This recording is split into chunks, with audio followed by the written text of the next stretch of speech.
You know what Derrick Coleman is? He's a 1987 Buick Grand National. Perfect on paper. All the specs you could want. Turbocharged V6 making power that could embarrass a Corvette. Black on black. Menacing. The kind of car that should have been legendary.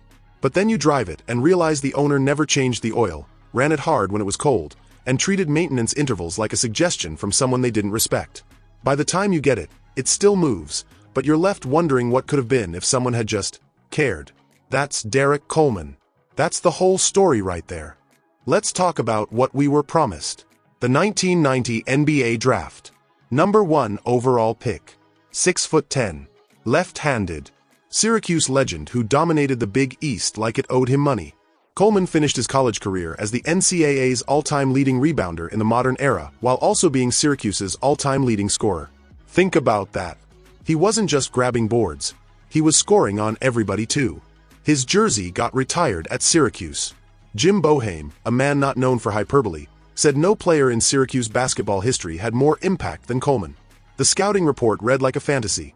He could handle the ball like a guard, shoot from three-point range, post up in the paint, pass with vision, and rebound over anyone. He was compared to Karl Malone and Charles Barkley, but with the added ability to shoot from three. This was 1990. Big men who could shoot threes? That was basically science fiction. Coleman was supposed to be the prototype for the modern NBA big 15 years before it became the norm. Charles Barkley, a man who feared nothing and nobody, said Coleman was one of the few guys who ever scared him.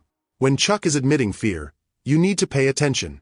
Coleman's rookie year was everything you wanted it to be. He won Rookie of the Year in 1991. Solid production. The New Jersey Nets had their franchise player. This was going to work. Then the 1991-92 season happened. Coleman averaged close to 20 points and 10 rebounds per game. The Nets were building something. They had Kenny Anderson. They had Chris Morris. They had Mookie Blaylock. They even had Dražen Petrović, who was becoming one of the best shooters in the world. And they got Chuck Daly, the guy who won back-to-back championships with the Bad Boy Pistons. Everything was coming together. By 1993-94, Coleman was averaging 19.8 points and 10.6 rebounds per game with the Nets. He made the All-Star team. He earned All-NBA third-team honors. Twice. The Nets made the playoffs 3 straight years. This was peak Derrick Coleman, and for a brief moment, he looked like he might actually become what everyone said he would be. Sports Illustrated once wrote that Coleman played just well enough to ensure his next paycheck. And you know what? They weren't wrong. This is a guy who showed up to training camp in Charlotte in 30 pounds overweight. The extra weight contributed to knee injuries requiring surgery, sprained ankles, and back strains. Coleman only played 70 or more games in 4 of his 15 NBA seasons. But it wasn't just the injuries. It was the attitude. Coleman vocalized what the team should be doing to the point where it soured relationships with teammates and coaches. One former coach told Sporting News they did all they could with Coleman, but you were only going to get so far with him. The Nets eventually traded him to Philadelphia in 1995 just to be done with it. In Philly, Coleman showed up out of shape after being misdiagnosed with a heart ailment. He rushed back into games before he was ready, sprained his ankle, and spent more time on the bench. The pattern was established. Great talent, questionable commitment, recurring injuries, attitude problems. It followed him everywhere. Charlotte was arguably worse. Coach Paul Silas publicly stated Coleman's attitude posed problems for the team. Hornets players spoke out saying the team would be better without him. The man had worn out his welcome with multiple franchises, and he was only in his early 30s. Over 15 seasons, Coleman averaged 16.5 points, 9.3 rebounds, and 2.5 assists. 1 All-Star appearance. 2 All-NBA third-team selections. That's it. That's the resume. For context, Charles Barkley made 11 All-Star teams and won an MVP. Karl Malone made 14 All-Star teams and is one of the greatest power forwards ever. These were Coleman's contemporaries. These were the guys he was supposed to be comparable to, or better than, given his shooting ability. Instead, Coleman became a cautionary tale. He's DeMarcus Cousins before DeMarcus Cousins. The most frustrating part about Derrick Coleman is that the tape doesn't lie. When you watch him at his peak, you see everything. The handle, the footwork, The shooting touch. The passing vision. The rebounding prowess.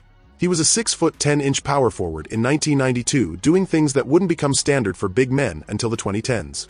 In an alternate universe where Coleman took care of his body, bought into coaching, and stayed healthy, we're talking about a Hall of Famer. We're talking about someone who revolutionized the power forward position. We're talking about a top 50 player all time.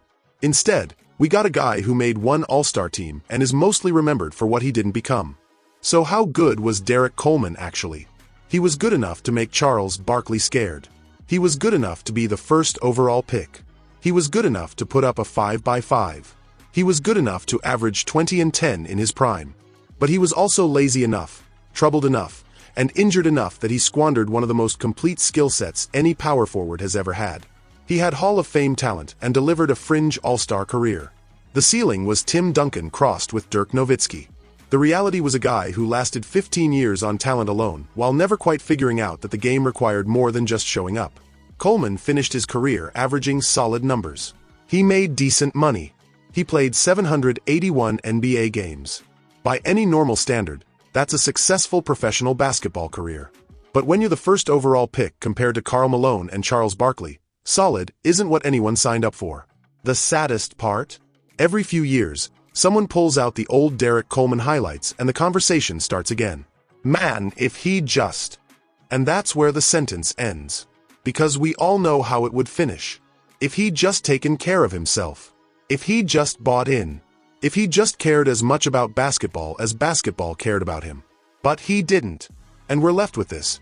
Derrick Coleman was really, really good. He just wasn't nearly as good as Derrick Coleman should have been. And in professional sports, potential means nothing. Production is everything. Coleman had enough potential for 3 Hall of Fame careers. He delivered one decent one. That's how good Derrick Coleman actually was. Good enough to be great. Too troubled to get there. A cautionary tale with a left-handed jumper and a chip on his shoulder the size of New Jersey.